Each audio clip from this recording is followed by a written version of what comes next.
Well, we all have these, your cell phone, your tablet, and really just about any other electronic device you have in your house could one day be run by wood. Yeah, you heard us right. And in their first television interview, the UW scientists behind the wooden computer chip tell Matthew Simon how it works. Matthew?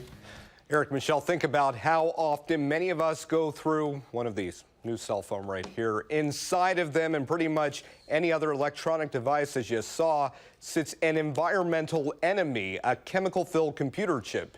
UW researchers say another type of chip, a wood chip, may just hold the answer. How much of the environment could a wood chip save? If a wood chip were in something like your cell phone. Every 3 or 5 years, you discarded one, even though they're still working. With hundreds of thousands of disregarded, potentially toxic, non-biodegradable electronics just piling up. Tens of million tons of landfill each day because we dump so many computers, mobile phones, tablets, everything. UW computer engineering professor Dr. Jack May, his team, and the Fed's Forest Products Laboratory thought, why not wood? Later I found, wow, this material has a surprising properties that's suitable, really suitable just for our purposes. After 2.5 years of development, the result, an ultra thin form of paper. We chop this wood into a nanoscale.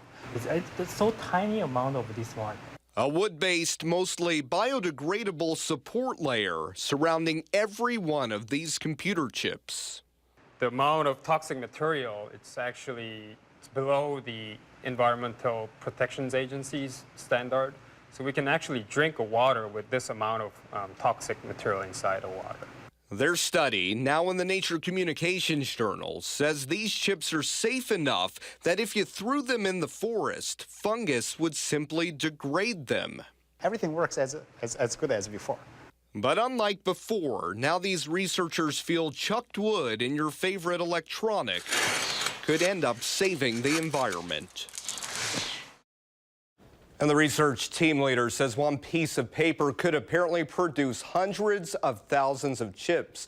Dr. Moss says a startup company is already showing interest in this technology, and his team is working as quickly as possible to commercialize this chip. Eric, Michelle. Pretty cool stuff. Pretty amazing. All right, thank you, Matthew.